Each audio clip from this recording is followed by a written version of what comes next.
my name is Shushi Lee. I'm a product marketing manager here at Semgrep. Jack, you want to introduce yourself? Yeah. Hey, I'm Jack. I'm a staff product manager here. I work on our Semgrep Assistant team. I'm excited to chat with you all. Yeah, we are very excited for this. We love talking about Assistant, so let's get right into it. Next slide, please.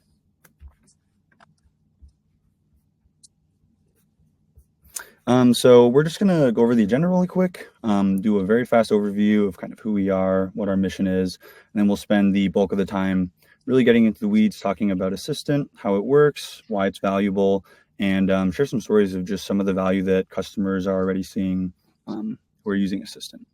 Then we'll go over kind of our future vision, what's next, and then we'll make sure to leave plenty of time for a Q&A. So at Semgrep, our mission is to profoundly improve software security and reliability. This mission is very important to all of us at Semgrep. We don't want to be just a compliance tool. We want security teams and developers to feel like Semgrep is indispensable in the day-to-day work that they do. I would say that there are already organizations probably where Semgrep is maybe the first security tool where if you were to actually remove it from your stack, your developers would be upset. And that's something that we're very proud of. And, you know, our goal on the Assistant team is really to take transformational technologies like LLMs and AI and turn them towards this mission. So a bit about us. Semgrep is a comprehensive code security solution. We cover SAST, SCA, and secrets. Leading security teams trust us. There's a lot of logos on this slide. I don't know how much people care about our investors. I think the important thing that we want to communicate is that Semgrep is a fast, transparent, and very customizable solution. And so our platform is really designed to allow any organization, doesn't matter if you're a FANG company or a small Series A startup, to take a guardrails approach to application security. So if you're not sure what guardrails are in the context of AppSec, I will be explaining that very quickly and also how that all ties into Assistant. So I'm going to start off by talking a little bit about kind of the current status quo and why Shift Left isn't really working for most organizations. And it's really due to some key misalignments between developers and security teams. And so that first misalignment is going to be just in terms of incentive, right? Developers are incentivized to ship features, not fix security issues. P0 is always going to be hitting release dates. And it's very important to know that, you know, it's not to say that developers don't care about writing secure code. It's just not their first priority. It's not what they're measured on in terms of success. The second one would be expertise. So developers often don't have deep security knowledge. If you think about the average CS career, especially recently, actually, it's become a very saturated job market. I'm sure if you talk to your friends who are software engineers, they'll agree with that. And what that means is broadly, there are just way more junior developers out there than senior developers. And if you think about the standard path someone takes to work in tech, generally it's you study CS in undergrad and then you start working at a tech company, right? And you're like building things that touch millions of people's lives. At no point are you really, unless you elect to take that kind of course in college, at no point are you really taught secure design principles or anything like that. And really the scope, I think, of what we expect developers today to know in terms of different technologies, it's already so large. It's pretty unreasonable as a security team to just expect that any developer has a deep knowledge of secure design. And so it's a skill set that they can grow over time, but should never be the expectation. And so with security tooling, you can never implicitly have that expectation that developers understand, have security knowledge or understand secure coding principles. So that's why it's a really important job for AppSec teams to help developers write secure code. Your job isn't really to alert them so much as it is to make it easy for them to do the right thing and write secure code and ship secure code. And so I would say that the approach security tools take today is very much not about helping developers, despite what you kind of see in their marketing materials. And then the third misalignment I would say is just in context switching, right? Developers hate context switching. They hate leaving their workflows and tools. And definitely the expectation with tools today, security tools today, is that developers leave their coding environment. They conduct independent research on Google, StackOverflow, to identify if an issue is exploitable, right? And then they write a fix. And so at the end of the day, the result is just very poor outcomes for application security teams because developers won't be fixing issues efficiently. And with today's tools, I think a lot of security teams will empathize with this, where you're kind of in this very tricky situation of like desperately needing to scale, but the more you try to automate things, just the less efficient developers are at fixing issues. And so really it's this kind of problem where someone has to be doing the burden of that heavy analysis to determine exploitability, to help remediate issues. And a lot of current tools today, they might help you kind of point that fire hose of issues towards developers, but they don't do anything to address kind of the more fundamental problem. Next slide, please. Thank you. And so one thing that we really believe at Semgrep that we think is very important to communicate, developers do care about shipping quality code, right? And this includes secure design. So if you can show a developer a security issue in their code, prove to them that it's exploitable, like an actual risk, and then tell them how to fix it. And then, you know, if your developer still chooses not to, I think you have some bigger problems than your security tooling. The hard truth is that if developers aren't really actioning on issues, if they're not fixing issues, it's likely because your tooling isn't really giving them enough to work with. So if it's going to take a developer 15 minutes to confirm that something's a true positive, and then another 30 minutes to research the type of vulnerability in a static way on Google or StackOverflow, and then another 30 minutes just to apply that knowledge to this specific instance in their code, I would argue that the developer, in most cases, is like actually making the right call by ignoring the issue. It's objectively like a poor use of their time, right? And again, P0 for developers is hitting release dates, and you know, everyone in the organization is aligned with that. And so I think when a security issue is surfaced to a developer, whether or not it's automated, whether or not you've done the legwork to enrich the issue with guidance, the developer's always doing an ROI calculation in their head, and they're asking themselves, like, how much time is this going to take me to fix? Is this a true positive? Is this worth the opportunity cost of like what I could be doing instead? If you go to the next slide. So these two bottom bullet points, right? I think it's very important that you pick a security tool where developers trust the results and a security tool that gives them clarity into just how much effort remediating the issue will take. And so SAST tools are actually very, very bad at both of these things. And that's kind of where Assistant comes into play. We need to be able to bring issues to developers, have them trust that they are real issues, and then at least give them some estimate of how long this is going to take. And with current security tooling, you're giving them, you know, data flow analysis, generalized remediation advice, but you're not actually doing anything to help them kind of build like a mental idea of what the task at hand is. And I think that's the real problem. And it's really tricky for SaaS tools to do this because they're, you know, pattern matching and looking for insecure code constructions that can only go so far. There's a lot of contextual information that's really important to understand if we want to give developers this kind of information. And again, our point is that developers care about writing secure code. And if you give them this information, they can do this kind of analysis in their head. You know, like they're going to fix issues. And I think today what we're realizing is that there's this whole subset of security issues that are probably not that difficult to fix, but because we're not giving developers enough context, they're ignoring them. Whereas if we did give them enough context, developers, I think, would happily fix a bunch of these issues because they'd realize that this doesn't actually take that long if I know exactly what I need to do, and it's all happening within my existing workflow. And so I think one thing we like to kind of tell our users is that as a security team, imagine telling your developers, we're kind of making these promises to your developers, right? Like we will never ask you to leave your coding environment, meaning they won't have to context switch. If we can't tell you exactly what to change or how to fix something, we're not going to surface the issue to you and expect you to do the legwork in terms of coming up with the remediation steps. And we'll only ask you to fix things that are critical because, again, developers are doing this ROI calculation in their head. And just because an issue exists, if it's, you know, not exploitable, it doesn't make sense to ask developers to fix them. And so you might be thinking, I would love to make these promises to our developers, but how? And Assistant actually plays a very big role in how Semgrep as a platform can fulfill these promises. And it's how we allow a lot of our customers to make this promise to their developers. And so, yeah, in summary, shift left in practice today, I think with a lot of security tools, it's really just about taking the fire hose of issues, the analysis burden, and just pointing that to developers, which has very poor outcomes. I think with a guardrails approach to AppSec, it's very tranquil, it's very peaceful, and it's very much a partnership between developers and security teams where you're working together. And in this ideal state with guardrails, like when a developer ignores an issue, it's not just one issue ignored out of hundreds. That's a sea of noise, right? Like when a developer ignores an issue in an actual like high functioning AppSec program that deploys guardrails, it's actually like a useful point of feedback for security teams because it's not happening all the time. It's not the norm.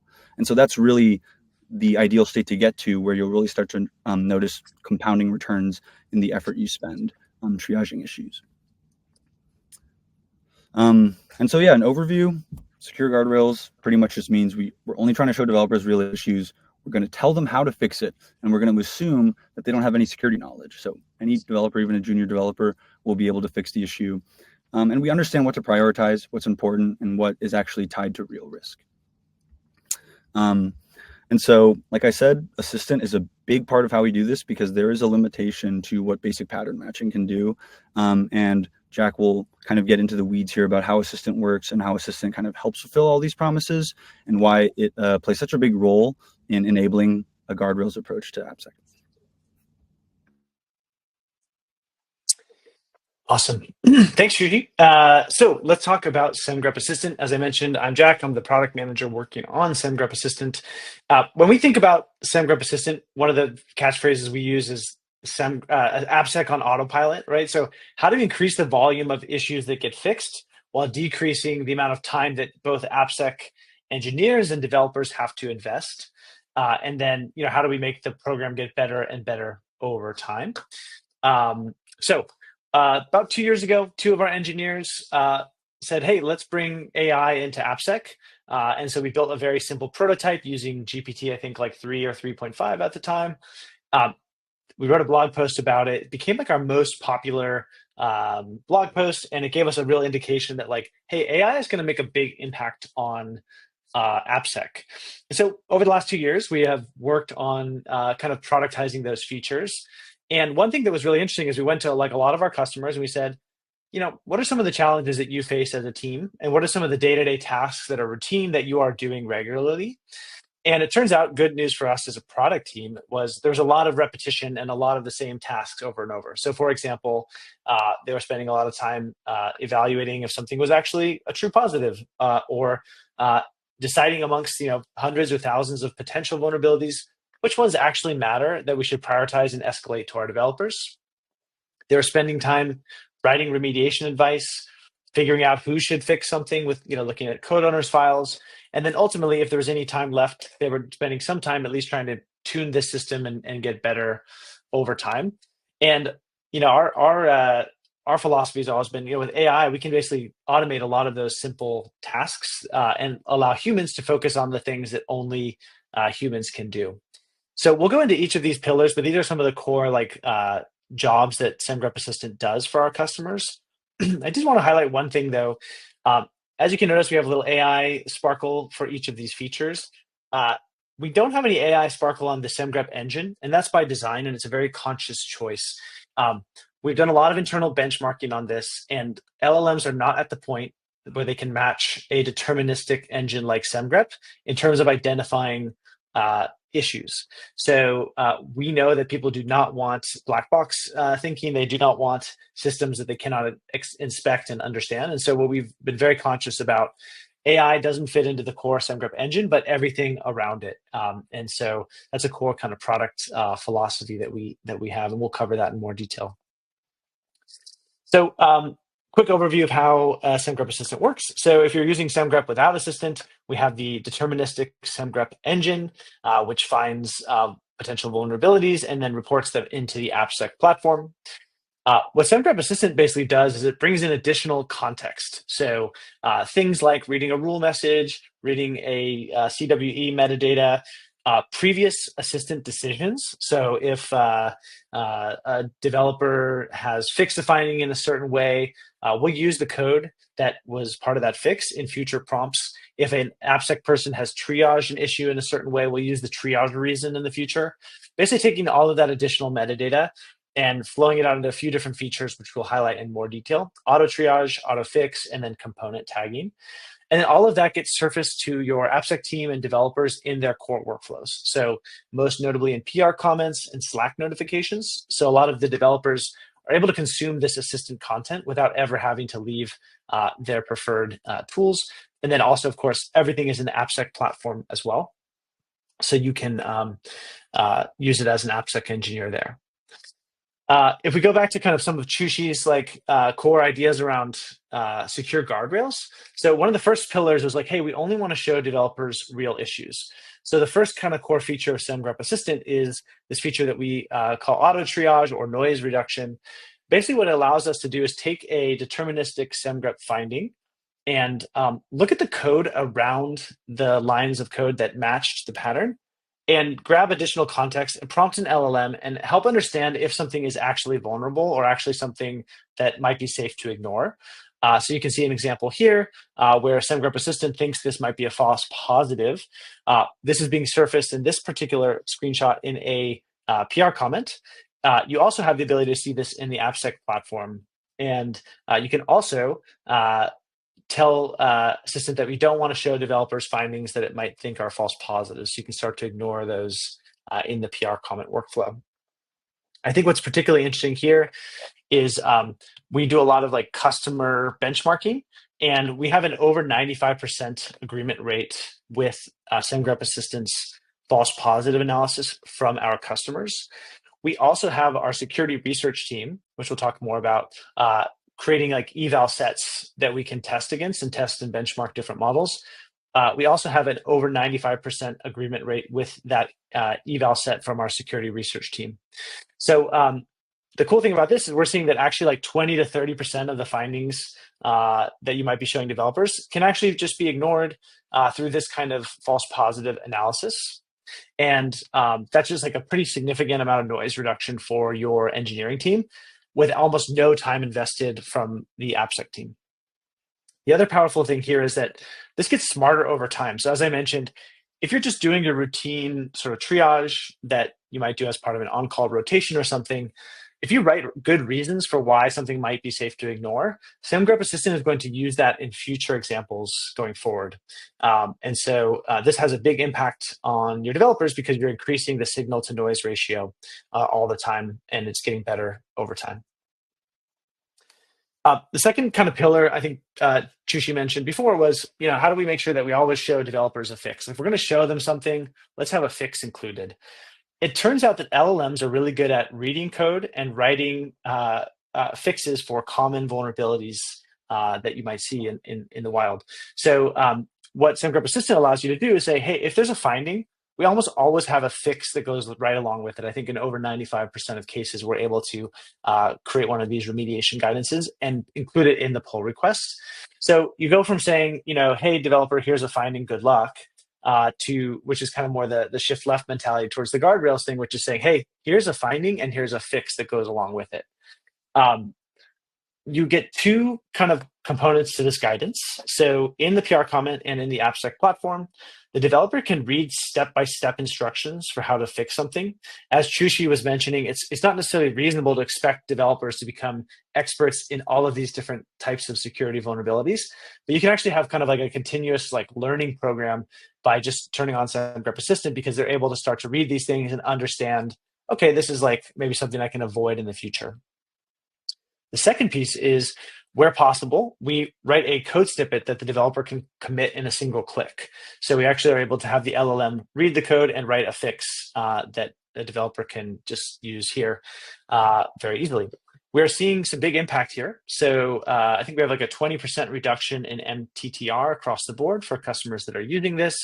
And as I mentioned, we also have our security researchers doing analysis on what's the quality of the guidance. And in over 80% of the cases, they find that the guidance is actually very helpful and the right thing to do, which is great because our security research team, they're hard graders. And so I think if we're hitting that benchmark, it's very impressive. The other thing about guidance is it also gets better as you use the system. So similar to auto triage, Semgrep Assistant will tailor the recommendations based on things that you say. So for example, if you write in a Semgrep custom rule, an internal note like this one that says, hey, we leverage the jsoup.clean function to sanitize input, Semgrep Assistant is going to use that every single time it's writing guidance going forward. So if you have libraries or functions or things that you want to steer your team towards using as kind of guardrails, Assistant is going to respect that, so you can have a lot of customizability with Assistant. The second thing is it's going to learn from historical fixes. So if a developer fixes a similar finding, the next time a similar finding like that pops up, Assistant is going to be able to look at that fix and include it in the future prompts, so that the prompt the developer is getting on how to fix something is actually getting better over time and tailored to your actual organization's past actions. And we will also are able to run potential fixes through Semgrep to see if it actually fixes the issue. So this makes it very nice and make sure that there's like a lot of quality around any of the guidance suggestions that we give. And then we also have the ability to go a step further with Semgrep Assistant memories.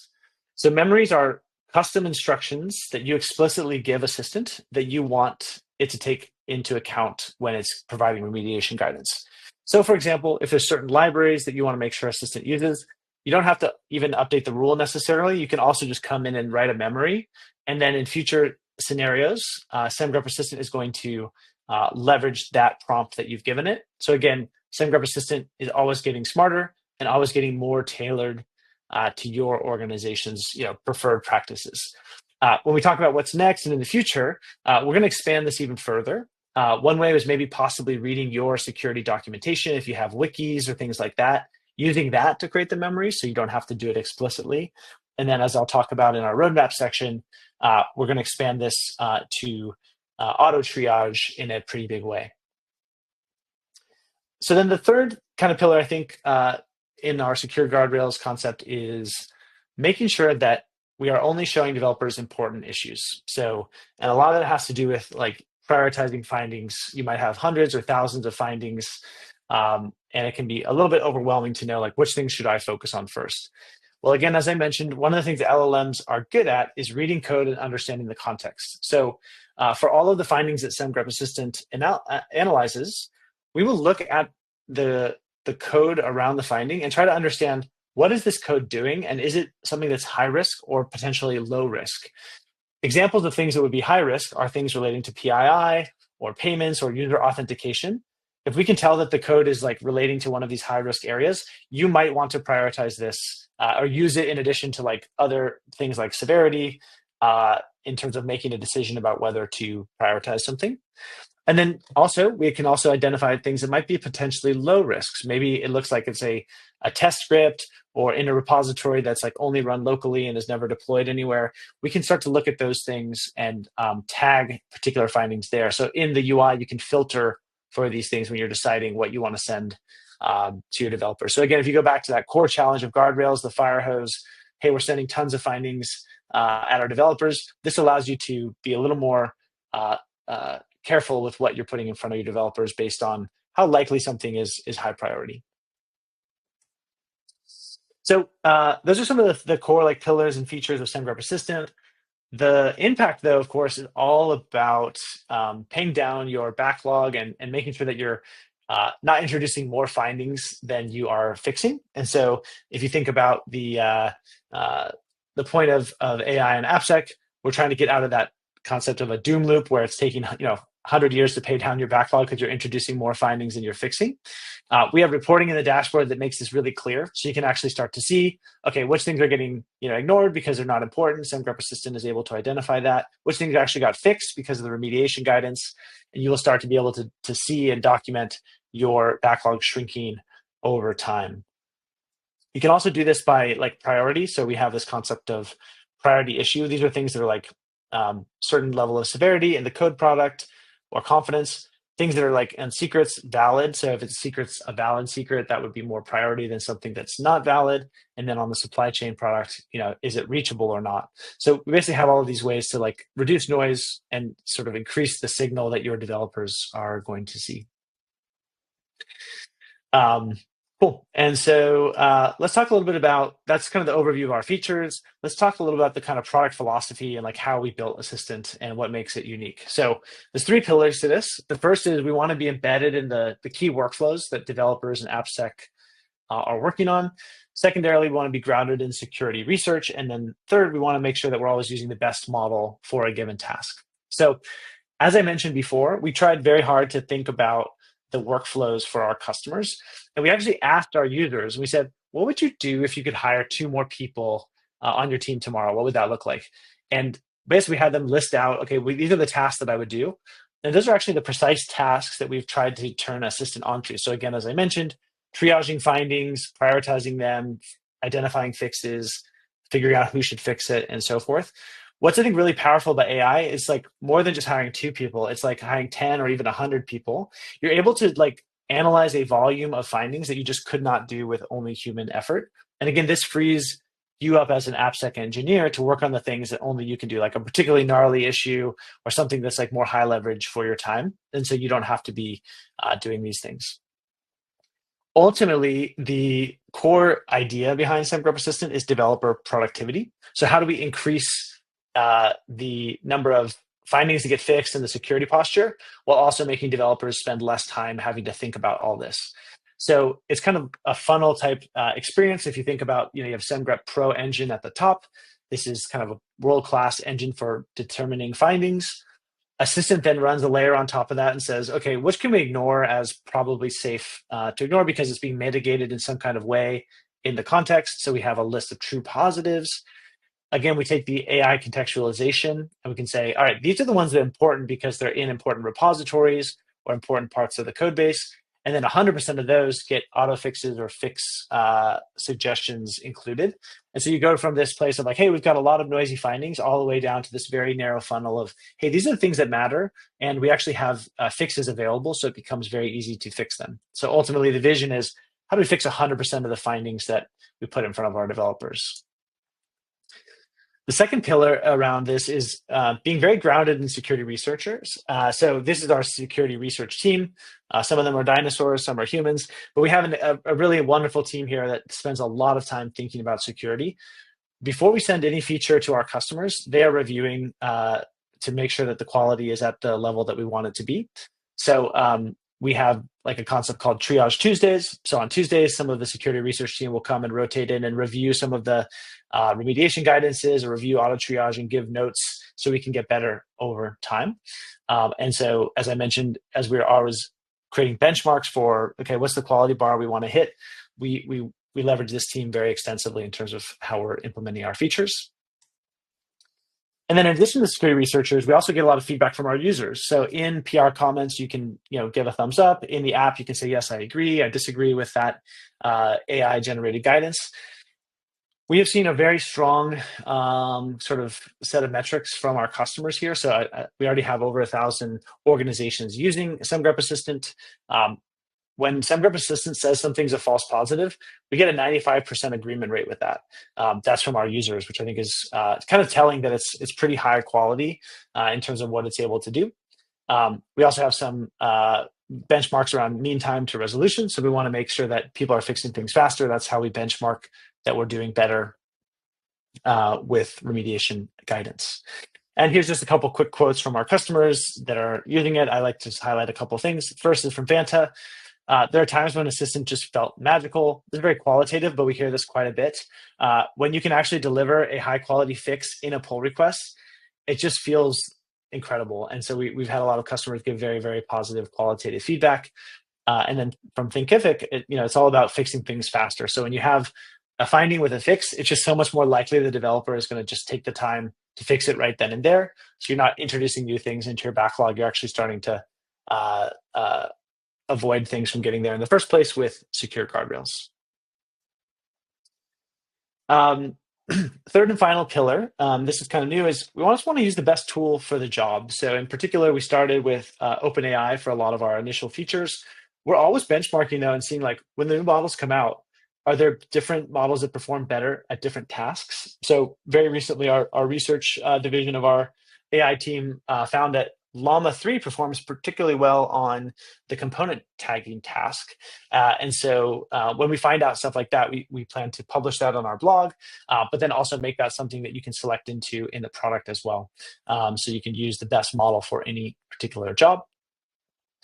In addition, if you have like compliance needs, for your organization, where like, hey, we can only use AWS Bedrock, for example, or we have to use Azure's version of OpenAI, we can support all of that for you. So it's actually very easy to get Semgrep approved. You can bring your own API keys. There's a lot of ways that we make it really easy for you to get up and running with Semgrep. We also have zero data retention with our model providers, so with AWS Bedrock and with OpenAI. This basically means that when we send code snippets or any data to the LLM, it's not persisted on their environment for any amount of time. So basically, once you get the response back, they destroy any of the data that was sent over. So it just gives you more comfort. And then lastly, for all of our model providers and for ourselves, we are never using your customer data to train a model. We have a data privacy sort of sheet that we can share with all of you after this, if you want to forward that to your compliance team or chat about that with anyone on the legal side. Okay, so that's a quick overview of Semgrep today, Semgrep Assistant, how it works, the kind of what makes it unique, and I want to give a quick sneak peek about kind of what's next, what are we thinking, and then we can get into some questions. So the 2025 vision, so we think about next year, is how do we reduce kind of the human in the loop components to this? So very much consciously and by design in the early days of AI, we've been very thoughtful about, hey, this is a new technology. We want to make sure that humans are reviewing things, making sure that there's always a human in the loop that's double checking the work of the LLM. As we do more data analysis and get more comfort with which jobs are being done at a certain level of quality, we want to start to remove the human in the loop so it's more on autopilot for you. So again, you can focus on the things that are super important. So for example, as we get better with code fixes and supply chain analysis, how do we do auto PR so just a fix is delivered straight to the developer proactively instead of just being part of the development process? This will help you pay down your backlog more. We're also exploring, okay, how do we just, when Semgrep Assistant identifies something as a potentially noisy false positive, how do we just archive that so it doesn't go to developer? It's just something that's like, you can still audit it, you can see it in your backlog, but it's no longer cluttering your list of thousands of findings. So these are some of the like vision kind of areas that we're heading. The one thing I really want to highlight though, that I'm super excited about as a product manager is expanding Semgrep Assistant memories. So if you recall, Semgrep Assistant memories today allows you to give explicit instructions to Semgrep Assistant, particularly around the remediation guidance. So you could say, oh, we use this library, or we prefer to sanitize input in this way. You can write these memories and Semgrep Assistant will respect that. Where we're taking this is for the auto triage side of Semgrep Assistant, which is determining if something is a true or false positive. Today, Semgrep Assistant creates implicit memories based on your triage notes. So if you write a triage note of why something might be safe to ignore, Semgrep Assistant is going to respect that in the future out of the box already, but in a very narrow scope. So it's only going to do it on the same rule and the same project. What we are exploring is expanding that so you can basically increase the scope of something. So here's an example I can highlight that hopefully will make it more clear. So you might say, hey, we've got thousands of internal projects. They're not deployed anywhere. So we have a different security posture about those projects. And so we want to have a more aggressive noise filtering on those projects, and particularly around, say, a particular rule or a particular class of rules or vuln class. So in this case, we've said, hey, for all SSRF rules, and there might be quite a few of them across different languages, you can write a message like this one, which says, hey, we generally sanitize or require some kind of validation of input. So anywhere in the code, if you see some function that's called validate or sanitize or cleanse, you can mark it as safe to ignore. So you'd be able to write these types of memories, and Semgrep Assistant will leverage those when doing its false positive analysis. We're running a beta of this right now. We've already seen some really positive results. So we've had some customers who went from I think it was about 10 or 15% out of the box kind of noise reduction to north of 40% on certain rule types just by adding a single memory. So it's a very powerful feature. We are going to do a bigger launch around this. It's in private beta right now, but in the early part of next year. But I wanted to just kind of tease it and share it with all of you today, so you can give us feedback or be aware of kind of where we are heading as a product.